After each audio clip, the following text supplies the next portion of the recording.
Advantage Bolton. It's not a big advantage. There's still plenty to do, but at this stage of the game, it might just be enough. Hello, listeners. The final thoughts on this week's Wanderers happenings. Brought to you by The Podcast.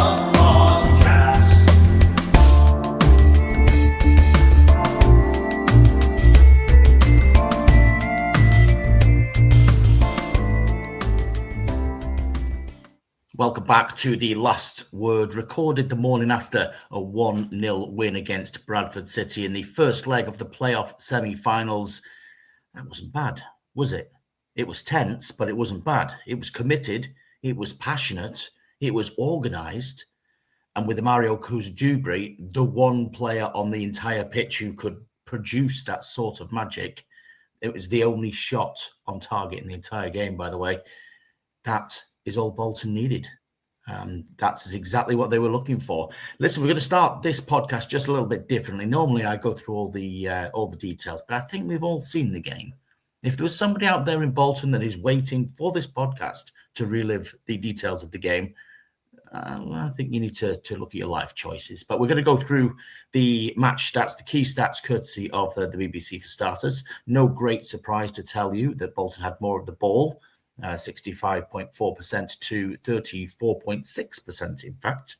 And Bolton actually used it pretty well. I think, to be honest, there was very few periods of the game where the crowd were getting frustrated at maybe playing backwards and sideways, as the old song went. They were quite front foot, and I think they kept Bradford penned in for quite a lot of the game. Territorially, it was in the right sort of areas. 12 shots to 3 as well tells you a story of the match. One of those off-target shots. There's only the one on target, of course. But one of those off-target shots was from Dewberry a couple of minutes after he'd scored the goal, of course. Bounced off the inside of the post. How it stayed out, I'll never know. But that, I hope we're not left talking about the width of a post come Thursday night.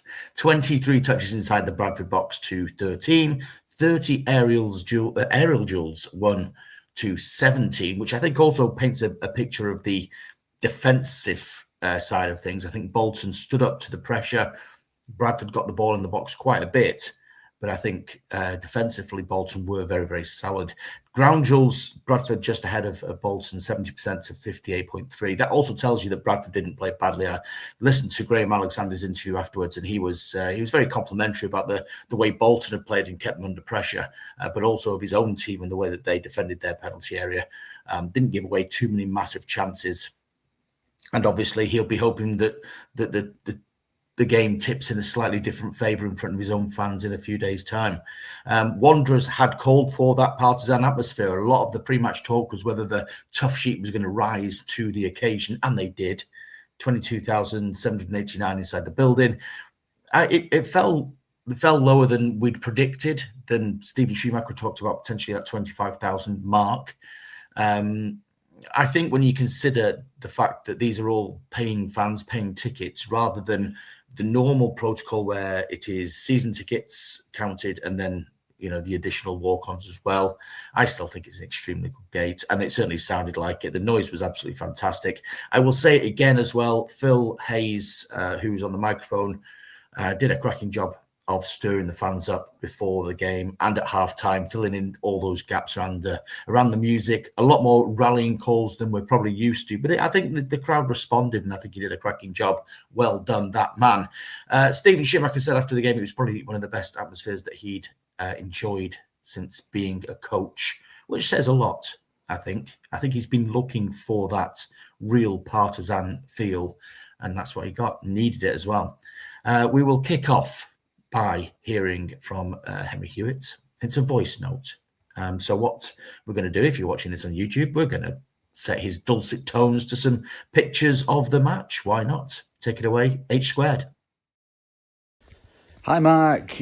It's coming to you in voice note form, old school. I hope this isn't too boring on YouTube. Right, what can we say about that tonight? 1-0, first leg lead to the Wanderers. You know what? The first thing I want to say is I thought George Johnson played really well. That was his best performance in a while for us. I thought he was up for it. He won tackles. He did a couple of overlaps as well to Sissoko. So, thought very good for him. What an atmosphere that was. Walking out the ground, I think me and my dad were saying that that's the best atmosphere we've had in a while, actually. I think just for the whole game. And obviously it is important. It's more important than any other game we've had this season. But, I think it shows that when we have those games, the fans do turn out and the fans do make noise. So credit to everyone in the stadium. Right, thoughts on the game. I thought we played very well. It's a shame, actually, we can't go in more than one goal up. But I do think with this fan base of ours, and as I recently said, I've been watching Bolton for 30 years now, and I've seen this before, that I think 1-0 potentially could be the best result for us, because I think sometimes our fans, and in the past our players, get a bit overexcited if they can smell a promotion or smell Wembley.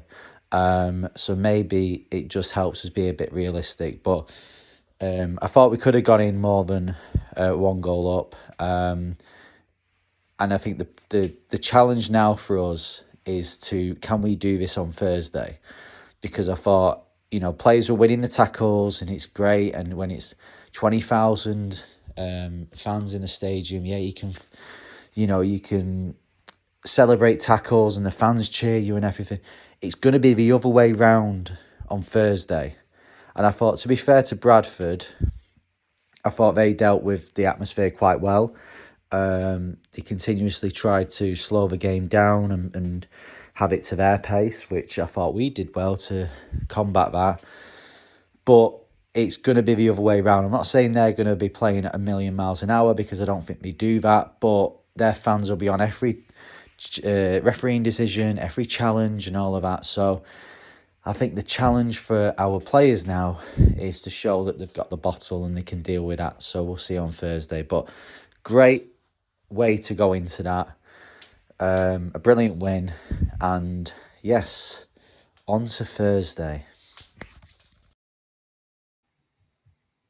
We will later on Sunday morning have some input from Sam in the Stands, our YouTube ambassador. Make sure you have subscribed, by the way, to the YouTube channel so you don't miss anything. And when I say subscribe, that doesn't mean subscribe like you would subscribe to the Bolton News, which I also think you should do, by the way. Obviously, subscribe to the newspaper costs money. YouTube does not, as it stands. So, yes, do so, please. Get me up to those 1,000 subs. We need it. Back to the game. Totally agree with what Henry said about George Johnston. Us in the media, we've talked about that left side of the defence as being a potential weak spot or an issue at the moment, maybe a form issue. Whether playing Jono out there is compromising him a little bit as a centre half or somebody that's been used to playing centre half, whether playing him at left back has caused its own issues. But I think today, rather last night, as I'm sat here now, I think he put in a performance that answered a lot of those critics. It was wholehearted, it was committed, the fans reacted, and it was nice to see him getting a bit of love on that front as well, because I think there has been criticism of late. Some of it's warranted, some of it isn't. You add Mario's bit of magic, obviously, and I think that probably guarantees him man of the match and the headlines and the attention. But I think equally there were performances in there of real commitment. Jono being one of them. Chris Farino, I think, had another very good game at the back. Josh Sheehan was everywhere as well. All kind of 8 out of 10 displays. And there was absolutely nobody below par either. Nobody that you could say had a very poor game. Thought Ossie Tutu as well, after maybe a bit of a sloppy start, came into the game and played very well afterwards. And it's exactly what they're going to need at Valley Parade now on Thursday. They're going to need every single man to be right up there past that 6 out of 10 mark and really pushing Bradford and making sure they've got to play extremely well to win that game. A few vaguely controversial moments over the 90 minutes. I think potentially both teams will point to refereeing decisions that maybe didn't go their way. Bradford in the first half had a counter-attack from a Bolton corner, and a long ball went in over the top of Josh Sheehan, who was the covering defender. Caden Jackson kind of cut across him a little bit, and there was a little bit of contact. I think the replay showed that Sheehan maybe potentially put his arm out towards his waist, and the player went sprawling. Now, the Bradford fans were obviously screaming at that point for a red card or a professional foul or what have you. Referee, who was at that point Martin Coy, he just played on, said there was no foul. I think it was a brave one because it would have been an easy one to give, potentially. I certainly discussed that at halftime with my opposite number, Simon, and obviously he had a slightly different view, which is fair. End of the first half, though, again, Bolton probably should have had a free kick right on the edge of the area. Sissoko got down the left. He was coming into the game by that point in time. I think it was Aidan Baldwin that came across to challenge him, but it was a foul all day long. Nothing given, and Bolton fans were left a bit peeved as well. The referee then picked up an injury at the start of the second half, I should say, and also at a time where Bradford were just starting to build a little bit of momentum. They'd started that second half well. I think it actually worked in Bolton's favour, the change of referee and the delay that it caused of 6 or 7 minutes.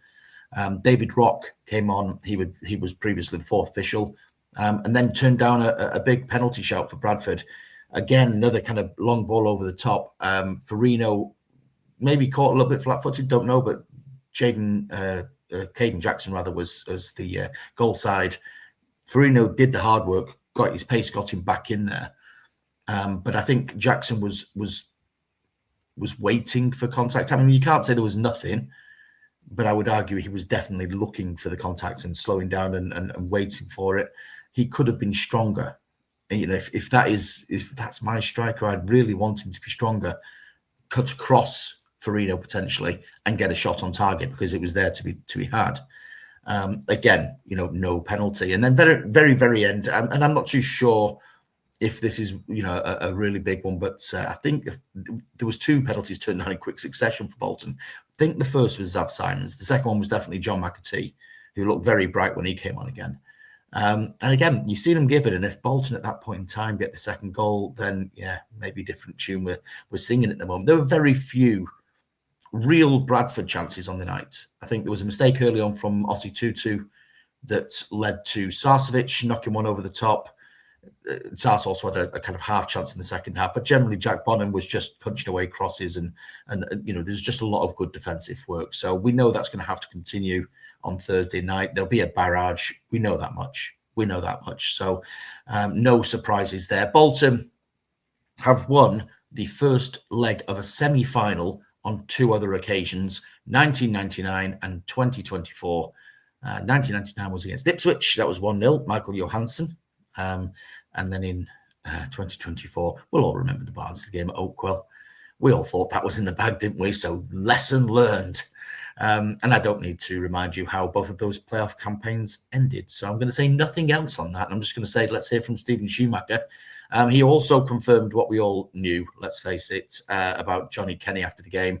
Season is done for him, unfortunately. But honestly, I actually quite like the balance of the team on Saturday night. When we did the pre-match stream, talking about the various options, I was looking forward to seeing whether he'd use Rodriguez pushed further forward. And I think it just gave them that nice kind of compactness. They worked hard from the front. Burstow, you always knew he's going to be working hard, loads of energy. It worked. And I think it probably will work again on Thursday night. But here is the Bolton boss addressing a performance he liked. Again, tight game as we expected. 2 teams who obviously really competitive and went at it.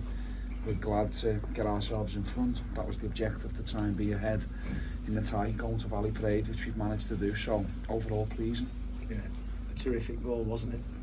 It was a really good goal. Say a real moment of quality, which we've seen him do so many times for us this year. We spoke at half time about him just staying a little bit more patient and coming in from the wide areas. It's obviously the way Bradford play. The central areas in the pitch get really congested, and it was hard for him to find space. But yeah, coming in from that right hand side, he found a ball from the opposite winger and dispatched it. So it was a great goal. Yeah, he nearly got another one. Were you trying to blow it over the line? No, I couldn't believe it when he's done really well. He's intercepted the pass, and when he ran through, I thought chance, because we've seen him score off his right foot from that position, haven't we? So I thought he did everything right to get it across the goalie hard and low, and unfortunately it's the inside of the post, and and narrowly, I don't know how it missed the other post, but it did, and we didn't get ourselves 2-0 ahead, but yeah, we can't complain. It was a tough game. Glad to get another clean sheet, that was important, and we look forward to next week. Yeah, I mean, obviously you're obviously aware that there's still a lot more to come in this, in this contest. Yeah, it's only half time. We've got another really tough game to go there in what's going to be an intimidating atmosphere, which we seen 2 weeks ago. So yeah, it's a good challenge for us. We knew when we had this tie that it was going to be tight. It was that tonight, and we've managed to get ourselves in front, which was as to say the important thing that we wanted to try and achieve. Yeah, Sam Dolby didn't quite make it, although he did get on to the field, later on. Yeah, we knew he wasn't going to be fit enough to start. He hasn't trained enough days, so 10-15 minutes was probably going to be kind of what we needed him to get. I thought he did well when he come on, and Maka. To be fair, they played together quite a bit, didn't they, in that little run mid-January. So yeah, I think he did well. Pleased to have him on. Obviously, everyone knows Johnny's injured. What's the extent of Johnny Kenny's injury? Yeah, he's got a ligament damage in his knee, so that'll be him done. I think it's a similar sort of injury as well Mario had in January, so it's going to be season ending for us certainly. Yeah, and that in itself is a major blow. He'd got 5 in 5 and he was really looking the part, wasn't he? Yeah, 6 goals total for us, a few assists. He was a constant threat, not easy to play against. I spoke a few weeks ago how important he has been for us, so can't deny that he's going to be a miss. But like we've proved all season, mate, Sam Dalby got injured in the first week of pre-season. Mason Berso stepped up and got off to a flyer. We've had other injuries. Marcus Force, big injury out. Mario, knee injury. Corey Blackett-Taylor stepped in, did really well. And now 2 midfield players were injured for 7 weeks, and Ruben dropped into midfield and stepped up. So that's what we're going to need now. We're missing Johnny Kenny, but someone else will step up and be the hero for us, thankfully. What pleased you most tonight, Steve? I thought we showed some good composure and calmness, especially under the moments of pressure that Bradford built. I think we controlled the majority of the game, but in the spells that they did put us under pressure, we were clean with our clearances.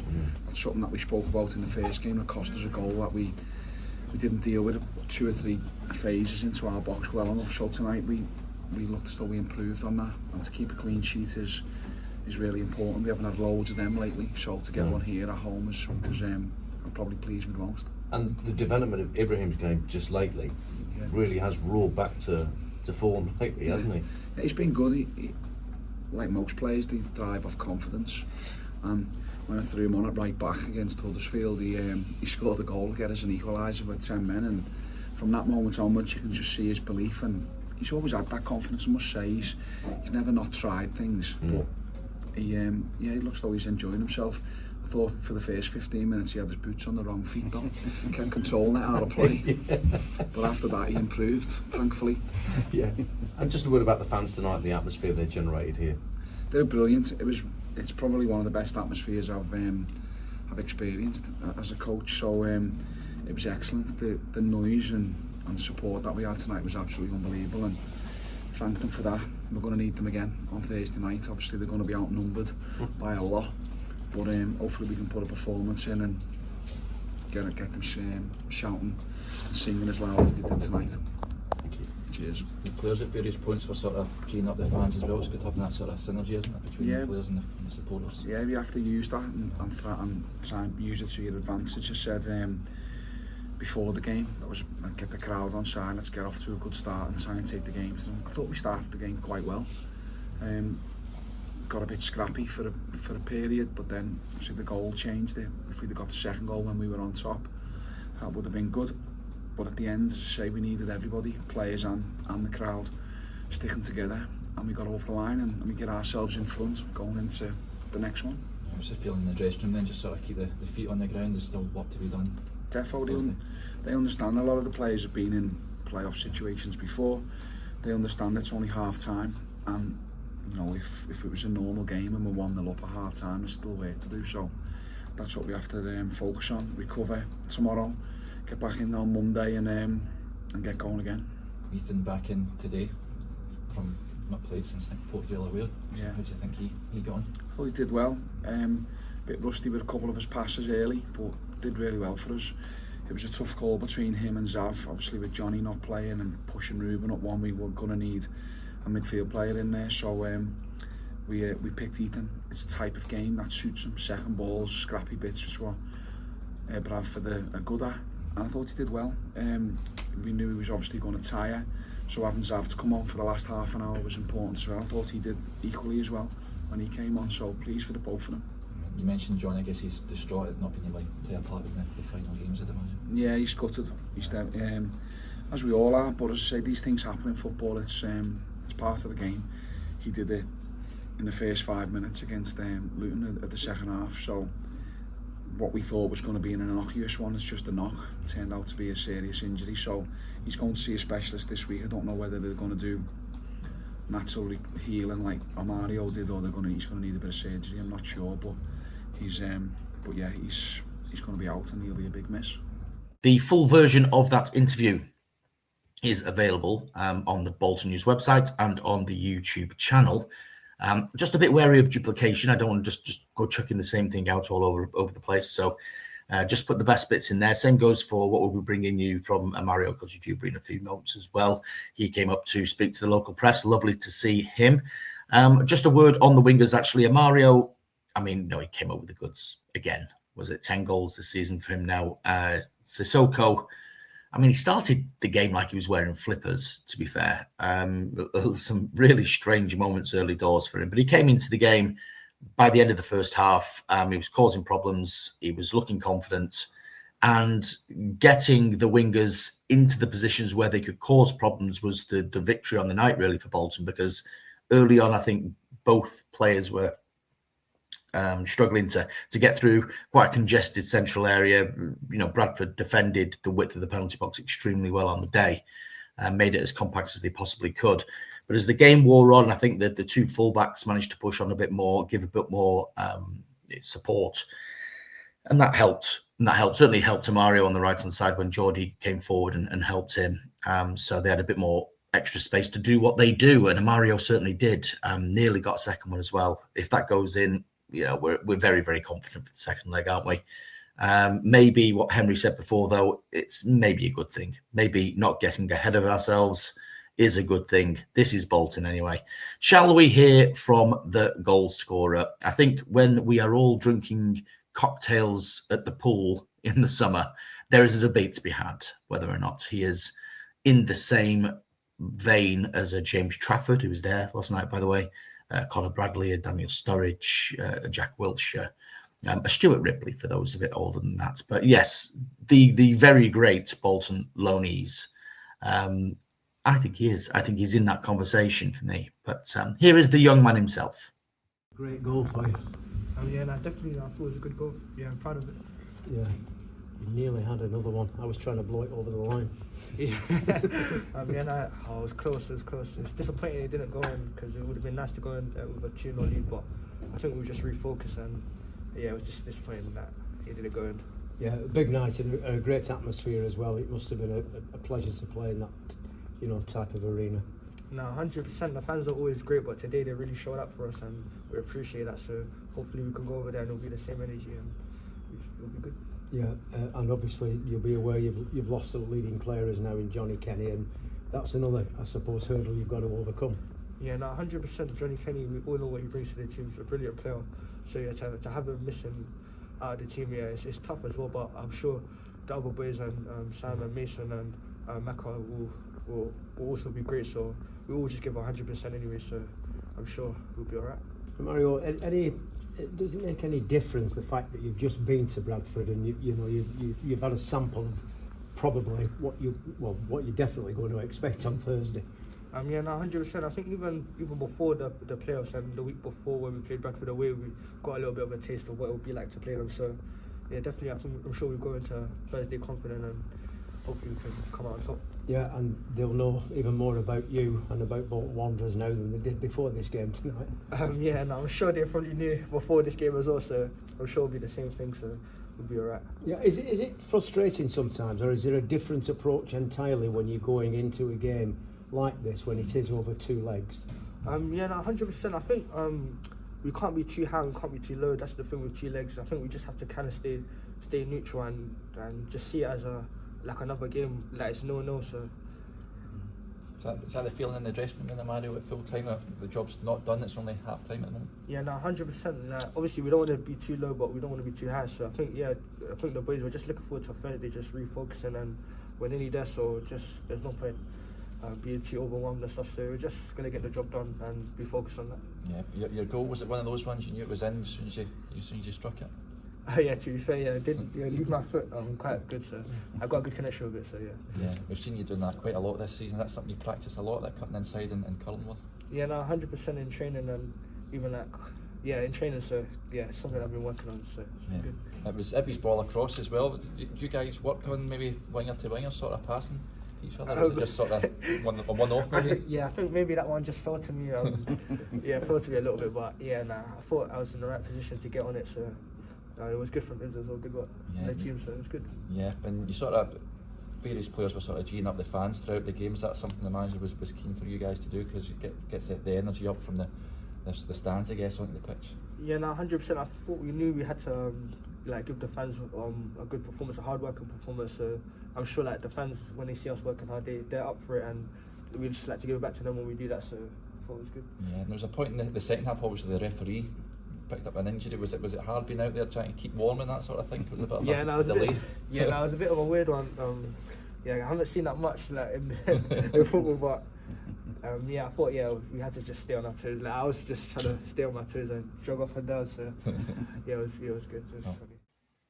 So the equation hasn't really changed. Bolton, we're never going to go to Valley Parade, shut up shop, play defensively, no matter what the scoreline was. Bradford, we're never going to play at home and look for a draw.